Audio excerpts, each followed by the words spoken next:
Pakistan, nagsisilbing mediator sa pagitan ng United States of America at Iran. Pero sila ngayon ang inatake. Ilan ang nasawi sa naturang pag-atake? Sino ang umatake? Yan ang ating pag-uusapan sa videong ito. Pero bago ang lahat ay huwag kalimutang mag-subscribe. Samahan mo na rin ng like ang videong ito at i-click ang notification bell. Napakalaki kasing tulong yan para sa aming mga content creators.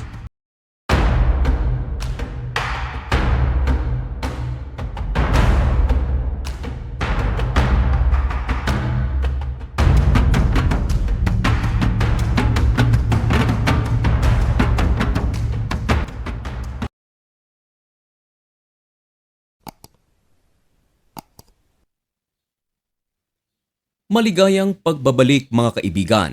Kumusta kayong lahat? May 11 tayo ngayon, 2026 at nagbabaga at napakabagong balita ang ating ihahatid sa inyo. Ito mga kaibigan ay may kaugnayan sa isang napakalaking pag-atake na isinagawa sa Pakistan. Alam ng buong mundo, marahil ay isa ka sa mga sumusubaybay na napakahalaga ng papel na ginagampanan ngayon ng bansang Pakistan. Sinasabi nating napakahalaga at napaka-importante dahil sa isang napakalaking gulo na nangyayari sa West Asia. Ang sagupaan sa pagitan ng puwersa ng Amerika at puwersa ng Iran. Sa sagupaang ito, hindi lang ang Gulf countries ang naaapektuhan. Hindi lang din ang Iran, hindi lang din ang Israel at Amerika, kundi mga bansa sa Asia at kahit pa sa buong mundo ay apektado sa gerang ito. Dito nga lang sa atin mga kaibigan, nagtaasan ng husto ang presyo ng gasolina at krudo at iba pang mga pangunahing pangangailangan ng mga Pilipino. Ngayon, sa ginagawa ng Pakistan, sa kanilang effort na ipinapakita sa buong mundo, maging sa Amerika at sa Iran, kinokumbinsi ng Pakistan ang United States of America maging ang Iran na kung posible na kung pwede ay ihinto na ang kanilang mga pag-aatake sa magkabilang panig. Dumating na rin sa punto na aatakihin na sana ng United States of America ang Iran sa ikalawang yugto ng kanilang digmaan maliban pa yon noong February 28 pero napigilan ito sa hiling ng Pakistan kay President Donald Trump na huwag atakihin ang Iran. Naniwala naman ang United States of America. Maging ang Iran mga kaibigan, ang kanilang mga reply para sa United States of America ay idinadaan sa Pakistan. Kaya walang duda, napakalaki ng papel na ginagampanan ngayon ng Pakistan. Tila nagiging hero ito ngayon sa malaking digmaan na nangyayari sa West Asia. Pero sa kasamaang palad mga kaibigan, isang malagim na pag-atake ang nangyari sa loob ng Pakistan. Itinuturing ng Pakistan na isa ito sa mga pinaka-mahirap na nangyari sa kanilang bansa. Ayon sa ulat ng DW, ang naturang pag-atake agad na tumambad, 15 katao ang kumpirmadong nasawi.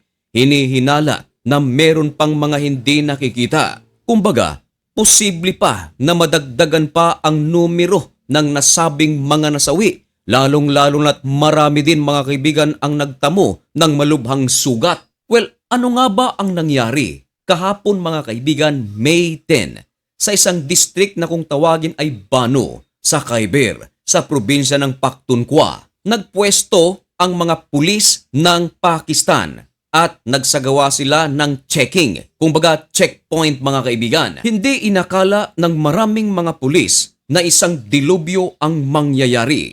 Sapagat ayon sa Pakistan, mahigit 100 mga militanteng grupo ang pumasok sa lugar na ito at nag-drive ng isang sasakyan na punong-puno ng pampasabog.